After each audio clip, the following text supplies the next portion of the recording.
భద్రాద్రి కొత్తగూడెం జిల్లా కొత్తగూడెంలో ఏర్పాటు చేసిన మున్సిపల్ షాపింగ్ కాంప్లెక్స్లు గడిచిన 2 ఏళ్లుగా నిరుపయోగంగా ఉన్నాయని, తక్షణమే వాటిని వినియోగంలోకి తెచ్చేందుకు చర్యలు చేపట్టాలని జిల్లా కలెక్టర్ జితేష్ వి పాటిల్ అధికారులను ఆదేశించారు. అనంతరం షాపింగ్ కాంప్లెక్స్లను పరిశీలించారు.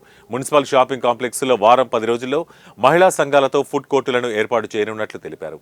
షాపులను సుందరంగా తీర్చిదిద్ది వాటిని మహిళలకు అప్పగించి వివిధ రకాల ఫుడ్ స్టాల్స్ను అందుబాటులోకి తేనున్నట్లు చెప్పారు. వివిధ రకాల టిఫిన్స్, స్నాక్స్, భోజనంతో పాటు రుచికరమైన ఆహార పదార్థాలను మహిళా సంఘాలు తయారు చేసుకుని ఇక్కడే వ్యాపారాలు జరిపేలా చూస్తామన్నారు. ఈ షాపింగ్ కాంప్లెక్స్ ద్వారా మహిళలకు ఆర్థిక భరోసా లభించేలా కృషి చేస్తున్నట్లు ఆయన తెలిపారు.